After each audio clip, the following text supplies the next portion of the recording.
Welcome back once again, friend, on the platform of Prashant Academy. Friends, my name is Mishra sir and I welcomes you once again on this platform. दोस्तों, आज हम discuss करने वाले हैं class 8 का ही next chapter जिसका नाम है फैक्टराइजेशन। दोस्तों, चैप्टर स्टार्ट करने से पहले जितने भी न्यू लर्नर्स हैं प्लीज चैनल को एक लाइक कर दीजिए और जरूर सब्सक्राइब कीजिए ताकि आपको हर रोज मेरी और मेरे जैसे कितने भी फैकल्टीज हैं जो इस प्लेटफॉर्म पर पढ़ा रहे हैं उनकी वीडियोस का जो नोटिफिकेशन है आप तक सबसे पहले पहुंचे। ठीक है दोस्तों, चलिए स्टार्ट करते हैं। दोस्तों, चैप्टर का नाम है फैक्टराइजेशन। देखिए, आपने अभी पिछले क्लासेस में जो भी चैप्टर्स पढ़े हैं उन चैप्टर में कहीं ना कहीं फैक्टराइजेशन का भी रोल प्ले हुआ है। ठीक है, जैसे कि अभी मैंने आपको पिछला चैप्टर पढ़ाया था प्लेइंग विद नंबर्स, उसमें भी फैक्टराइजेशन आया था क्योंकि हमें फैक्टर निकालने थे। ठीक है, ऐसे ही इस चैप्टर में भी हम फैक्टर्स के ही बारे में बात करेंगे। नंबर्स हैं या अलजेब्रिक एक्सप्रेशंस हैं, उन सबके हम फैक्टर्स को कैलकुलेट करेंगे, कैसे कैलकुलेट होते हैं, क्या क्या अलग अलग मेथड्स हैं। ठीक है, चलिए वन बाय वन हम स्टार्ट करते हैं। दोस्तों, फैक्टराइजेशन नाम सुनते ही हमारे सबसे पहले माइंड में आता है प्राइम फैक्टराइजेशन। ठीक है, जिसको हम बचपन से पढ़ते आ रहे हैं कि एक हम लाइन ड्रॉ करते हैं, प्राइम फैक्टराइजेशन निकालते हैं उसका। ठीक है, ऐसे ही इस चैप्टर में भी वैसे ही होगा। एक जनरल नंबर हम लेते हैं, बताते हैं कि प्राइम फैक्टराइजेशन से कैसे हम जनरल नंबर का हम कोई भी फैक्टर्स कैलकुलेट कर सकते हैं। फॉर एग्जांपल देखिए फ्रेंड्स कि हमारे पास नंबर है 64। ठीक है, तो बाय प्राइम फैक्टराइजेशन से कैसे कैलकुलेट होता है। ठीक है, देखिए 64 है, पहले हम 2 से करते हैं। 2 3 जा 2 2 जा, फिर 2 से किया, फिर 1 जा, इधर गया 6 जा 12, फिर 2 8 जा, 2 4 जा, 2 2 जा और 2 1 जा। अब इसको हम फैक्टराइजेशन कह सकते हैं कि 64 है, इन सबको नंबर को लिखेंगे और बीच में मल्टीप्लिकेशन का साइन रहेगा। ठीक है, 2 इंटू 2 इंटू 2 इंटू 2 इंटू 2 और इंटू 2। देखिए 1 2 3 4 5 6, 1 2 3 4 5 6। अब देखिए प्राइम फैक्टराइजेशन का मेजर रोल क्या होता है कि ये जितने भी नंबर्स हैं 2 है 2 है, ये सारे मल्टीप्लिकेशन में होते हैं। मीन्स दैट कि जो फैक्टर्स आते हैं अगर उन सारे फैक्टर्स का हम मल्टीप्लाई कर दें तो ओरिजिनल नंबर आ जाता है। ठीक है, ये फैक्टर की एक स्पेसिफिकेशन है, ये इंपॉर्टेंस है। ठीक है, अब बात आती है, ये तो दोस्तों हो गया कोई एक जनरल नंबर हो गया। अब हम बात करते हैं किसी भी एक एक्सप्रेशन का। देखिए फ्रेंड्स, क्या होता है कि हम जब एक्सप्रेशन का हम निकालते हैं फैक्टर, तो उसमें हम क्या देखते हैं। जैसे फॉर एग्जांपल हमने देख लिया कि 7pq। दोस्तों, इसको निकालने से पहले आपको एक चीज बता दूं कि जब मैंने आपको अलजेब्रिक एक्सप्रेशन का चैप्टर पढ़ाया था तो मैंने बताया था आपको कि जो अलजेब्रिक एक्सप्रेशंस होते हैं वो 3 चीजों से बने होते हैं। पहला क्या कि वो उसमें एक नंबर होगा, ठीक, दूसरा एक वेरिएबल भी होगा साथ में, या नंबर और वेरिएबल का कॉम्बिनेशन हो गए। ठीक है, या कोई कांस्टेंट भी होगा। फॉर एग्जांपल अगर मैं इसमें 5 ऐड कर दूं तो ये क्या हो जाएगा, कांस्टेंट ऐड हो जाएगा इसमें। ठीक है, तो ये जितने भी कॉम्बिनेशन से ये बना होता है अलजेब्रिक एक्सप्रेशन, वही अगर हम उसको अलग कर दें तो उसका क्या हो जाता है, वो फैक्टर हो जाता है। फॉर एग्जांपल देखिए 7pq है, ये एक्सप्रेशन है। ठीक है, अगर मैं इसका फैक्टर निकालूं तो मेरे पास कितने फैक्टर निकलेंगे, चाहे तो 7 इंटू पी करूं इंटू क्यू करूं, एक ये फैक्टर होगा 1 2 3, या मैं क्या करूं 7 पी को अलग कर दूं और क्यू अलग कर दूं, या 7 क्यू एक साथ कर दूं और इंटू पी कर दूं, या 7 अलग कर दूं पी और क्यू एक साथ कर दूं। तो 1 2 3 आप हर फैक्टर में देख रहे होंगे एक नंबर है तो वेरिएबल है, वेरिएबल अलग है, या कांस्टेंट अलग है मतलब नंबर अलग है, वेरिएबल एक साथ है। तो ये अलग अलग क्या होते हैं, इसके फैक्टर्स निकलते हैं। ठीक है, अब हम बात करते हैं कि इसके मतलब अलजेब्रिक एक्सप्रेशन के फैक्टराइजेशन करते कैसे हैं। ठीक है, सबसे पहले दोस्तों सबसे आसान जो मेथड है वो हम धीरे धीरे मेथड को डिस्कस करेंगे आपके सामने। ठीक है, वन बाय वन हम सारे मेथड डिस्कस करेंगे। फ्रेंड्स देखिए, पहला जो मेथड होता है हमारे पास, method of factorization of algebraic expression, जो पहला मेथड होता है वो मेथड का नाम है बाय टेकिंग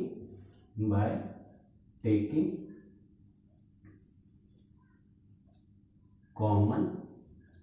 ठीक है, बाय टेकिंग कॉमन। दोस्तों देखिए, हम एग्जांपल के साथ हम एक एक चीज डिस्कस करेंगे और बारी बारी से सारी से बारीक चीजें हम डिस्कस करेंगे। देखिए पहला क्या एग्जांपल हमारे पास 4x² प्लस 6x, ये एक एग्जांपल है। अब देखिए ये एक एक्सप्रेशन है, ये एक एक्सप्रेशन है, इन लोगों को कंबाइन करके एक नया एक्सप्रेशन बना हुआ है, एक नए एक्सप्रेशन को जन्म दिया इन्होंने। ठीक है, अब देखिए हम इसको कैसे लिखते हैं, 2 इंटू 2 ये हो गया और x इंटू एक्स ये हो गया प्लस। अब बात आती है यहाँ पे, तो इसको 3 इंटू 2 लिख सकते हैं 6 को, और यहाँ पे x ऐसे लिख सकते हैं। अब देखिए इसमें 2x है, 2 और x है, इसमें भी 2 और x है, तो क्यों ना हम एक साथ लिख दें इसको, 2x यहाँ पे, 2x यहाँ पे, और प्लस 3 अलग लिखते हैं और यहाँ पे 2x, ठीक है, ये ब्रैकेट में ऐसे, ये ऐसे कर देते हैं। अब देखिए प्लस के इधर भी 2x है, प्लस के इधर भी 2x है, तो दोनों 2x को कॉमन निकाल देते हैं, ठीक है, और ये 2x को ये 3 को ऐड कर देते हैं। तो आप देख सकते हैं कि ये एक कॉमन फैक्टर निकालकर हमने क्या किया है, इस 4x स्क्वायर प्लस 6 को हमने इस फॉर्म में लिख दिया बाय टेकिंग कॉमन, ठीक है। ये एक फैक्टर है, एक ये फैक्टर हुआ, एक x फैक्टर हुआ और एक ये फैक्टर हुआ। तो ये एक एग्जांपल है by taking the common method, ये मेथड नंबर 1 है, ठीक है। अब बात करते हैं हम मेथड नंबर 2 की, ठीक है। ध्यान से देखिएगा, एक एक चीज को मैं एग्जाम्पल से आपको समझा रहा हूं, ठीक है।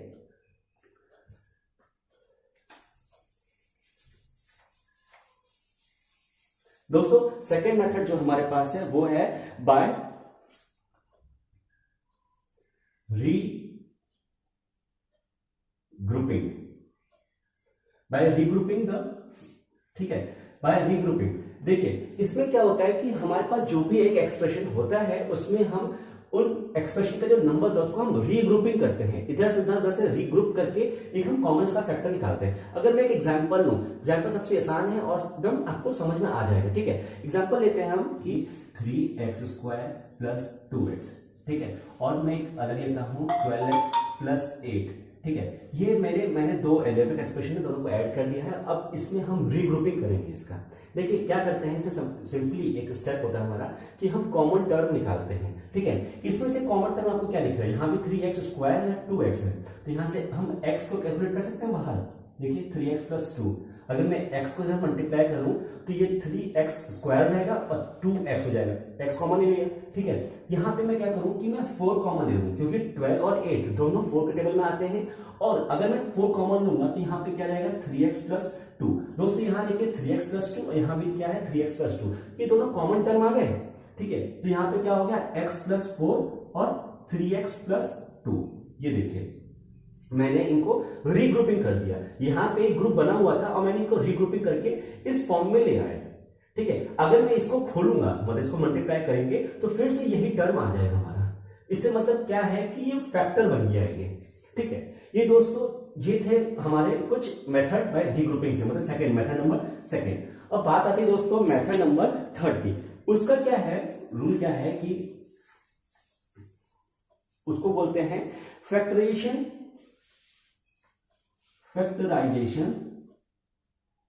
By using identities. अब देखिए दोस्तों आइडेंटिटीज, बहुत सारे ऐसे हमारे स्टूडेंट्स होंगे जिनको आइडेंटिटी नहीं आती होगी और बहुत सारे ऐसे स्टूडेंट्स होंगे जिनको आइडेंटिटी आती होगी, ठीक है। फिर भी मैं एक रिवीजन के फॉर्म में आपको आइडेंटिटी बता देता हूं। देखिए हमारे पास बेसिकली मतलब जो इंपॉर्टेंट है, जो इसमें यूज होंगी इस चैप्टर में या आपके स्टैंडर्ड में भी यूज होंगी, वो 3 है। क्या है, पहली आइडेंटिटी होती है हमारी a प्लस बी का स्क्वायर, ठीक है। दूसरी होती है a माइनस बी का स्क्वायर, और तीसरी होती है a स्क्वायर माइनस बी का स्क्वायर, ठीक है। दोस्तों ये 3 आइडेंटिटी हमारे पास मोस्ट इंपॉर्टेंट आइडेंटिटी होती है। अब देखिए करते क्या है कि a प्लस बी का अगर हम स्क्वायर करते हैं तो इसका फॉर्मूला होता है a square plus 2ab plus b का स्क्वायर, ठीक है, ये फॉर्मूला होता है। और a माइनस बी का करते हैं तो यहाँ पे दोस्तों b नेगेटिव में है ना, तो यहाँ पे जहां b होगा वहां पर वो नेगेटिव का साइन आ जाएगा, ठीक है, और सिंपली कुछ नहीं होगा a स्क्वायर। अब देखिए यहाँ पे अगर मैं प्लस करूं 2a और b की जगह पे माइनस b कर दूं और यहाँ पे माइनस b करता हूं तो क्या होगा, a स्क्वायर माइनस और plus negative sign minus 2ab। अब दोस्तों यहाँ देखिए प्लस तो है लेकिन यहाँ माइनस की वजह से क्या है, इसका स्क्वायर भी है, और स्क्वायर की वजह से माइनस माइनस क्या हो जाएगा, वो प्लस हो जाएगा, ठीक है। तो ये क्या हो जाएगा प्लस बी स्क्वायर, ठीक है। यहां तक तो हम समझ में गए थे कि ये प्लस होगा, यहाँ माइनस होगा, हमें ये 2 चीज लर्न हो गई, इनको नहीं आता। अब देखिए बात आती है a square minus B square की, ठीक है। तो इसमें हम सिंपली क्या करते हैं, a प्लस बी को और a माइनस बी को हम साथ में मल्टीप्लाई कर देंगे तो हमारा ये आ जाता है, ठीक है। अब बात करते हैं कि इन्हीं के साथ आपका एक एग्जाम्पल के साथ हम आगे बढ़ते हैं। फ्रेंड्स देखिए एग्जाम्पल में कि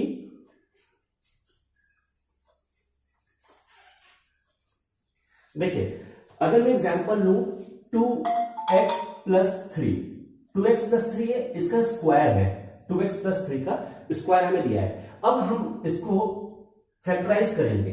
फैक्टराइज करने के लिए हमें क्या ध्यान देना पड़ेगा कि देखिए 2x+3 का स्क्वायर है, हमें अपने माइंड में रिकॉल करना पड़ेगा कहीं ये a+b का स्क्वायर तो नहीं है।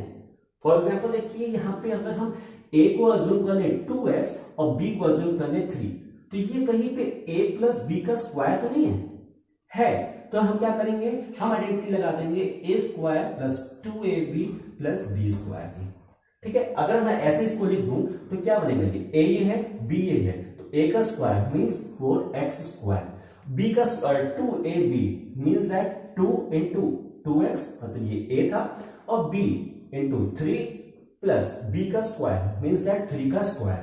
ठीक है, तो ये क्या हो जाएगा 4x², 2 × 2 4, 4 × 3 क्या हो गया 12। ठीक है, तो ये क्या हो गया 12x, ये x डाल दिया, प्लस 3 का स्क्वायर 9। अब आप देख सकते हो कि इस चीज को 2x+3 को मैंने इस फॉर्म में लिख लिया, मतलब बाय यूजिंग आइडेंटिटीज मैंने इस एक्सप्रेशन को इस फॉर्म में लिख दिया। ये क्या हो गया, इसका फैक्टराइजेशन हो गया। ठीक है, सेम टू सेम हम कर सकते हैं कि अगर मैं माइनस लगा दूं यहां पे तो क्या होगा, या a² - b² के फॉर्म में होगा तो क्या होगा। ये ऐसे ही अलग अलग एग्जाम्पल के साथ हम सॉल्व कर सकते हैं। ठीक है, चलिए दोस्तों हम नेक्स्ट आगे बढ़ते हैं।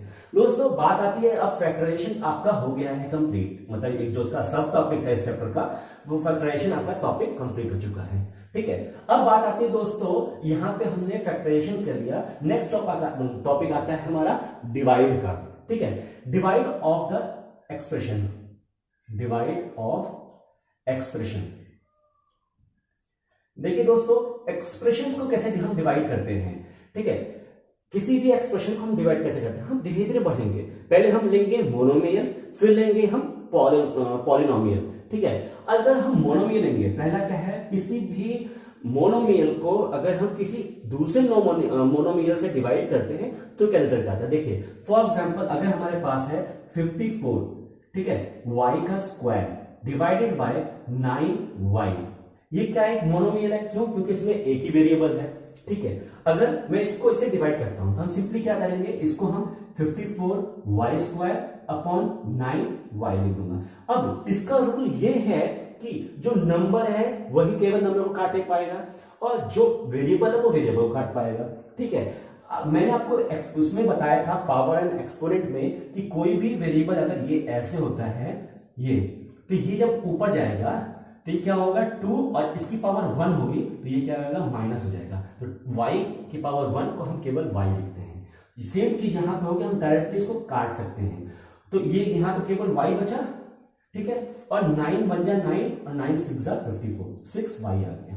तो आप देख सकते हो कि 54y² को अगर 9y से डिवाइड करते हैं तो केवल हमारे पास क्या आता है 6y आता है। ये क्या था, मोनोमियल से किसी मोनोमियल को डिवाइड करना।